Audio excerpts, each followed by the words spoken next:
गांव का नाम था सुखपुर, जो अपनी हरियाली और खूबसूरत खेतों के लिए मशहूर था। गांव में दो अच्छे दोस्त रहते थे, जिनका नाम था रामू और शामू। रामू एक मेहनती किसान था, जबकि शामू थोड़ा आलसी था और काम से बचने का बहाना ढूंढता रहता था।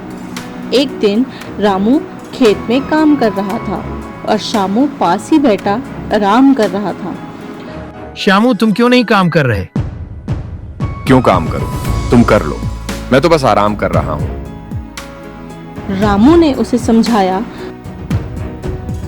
श्यामू, मेहनत का फल मीठा होता है। अगर हम काम नहीं करेंगे तो हमें फसल नहीं मिलेगी। हमें अपनी जिम्मेदारियों को निभाना चाहिए।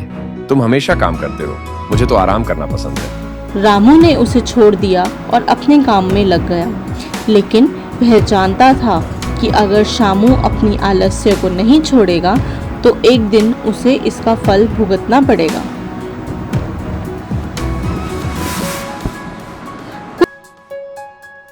कुछ हफ्ते बाद सुखपुर गांव में सूखा पड़ गया। फसलें सूखने लगी और सभी किसान चिंतित थे। रामू ने अपने खेत की देखभाल की, लेकिन शामू ने अपने खेत को नजरअंदाज कर दिया।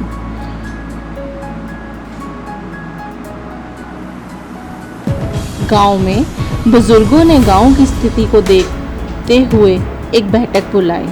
उन्होंने सभी किसानों से कहा, हमें एकजुट होकर काम करना होगा।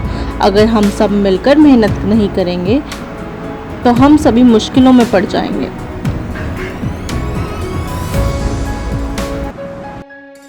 चलो, हमें मिलकर काम करना चाहिए। एकजुट होकर ही हम इस संकट का सामना कर सकते हैं। शामू ने पहले तो मना किया, लेकिन फिर रामू की बात सुनकर थोड़ा सोचने लगा। एक दिन रामू और शामू ने तय किया कि वह अपने खेतों में एक साथ मिलकर काम करेंगे। रामू ने शामू को अपने काम के तरीके सिखाए और दोनों ने मिलकर मेहनत की।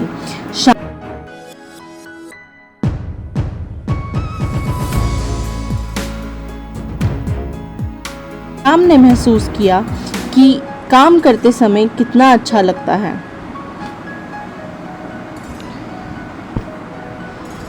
रामू, मुझे अब समझ में आ रहा है कि मेहनत का क्या महत्व है। हाँ, मेहनत का फल मीठा होता है।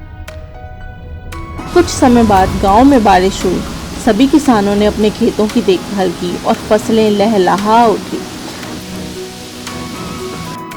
रामू और शामू की मेहनत रंग लाई और उनकी फसलें खूब अच्छी हुई।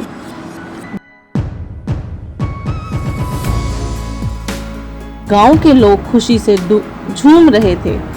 रामू ने शामू से कहा, देखो, हमारी मेहनत ने हमें सफलता दी। अब हमें हमेशा एक दूसरे का साथ देना चाहिए। मैं अब समझ गया हूँ कि सच्ची मित्रता का मतलब एक दूसरे की मदद करना है।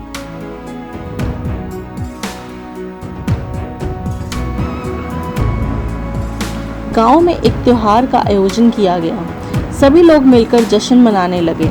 रामू और शामू ने मिलकर सभी को अपने अनुभव सुनाए। उन्होंने बताया कि जैसे उन्होंने मिलकर मुश्किलों का सामना किया और सफलता प्राप्त की। सीता, गांव की बुद्धिमान महिला, ने कहा, यह कहानी हमें सिखाती है कि सच्ची मित्रता में एक दूसरे की मदद करना जरूरी है। मेहनत और एकता से हम किसी भी संकट का सामना कर सकते हैं। गांव के सभी लोग रामू और शामू की कहानी सुनकर प्रेरित हुए। उन्होंने तय किया कि वे काम करेंगे और कभी भी आलस्य नहीं करेंगे। रामू और शामू की दोस्ती और मेहनत ने सभी को एकजुट कर दिया। लीला, गांव की एक लड़की, ने कहा,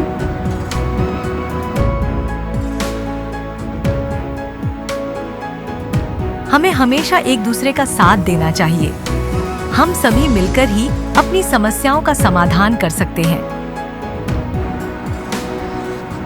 निष्कर्ष, इस प्रकार रामू और शामू की कहानी ने सभी को यह सिखाया कि सच्ची मित्रता का मतलब है एक दूसरे की मदद करना। मेहनत का फल मीठा होता है और जब हम मिलकर काम करते हैं तो किसी भी कठिनाई का सामना कर सकते हैं।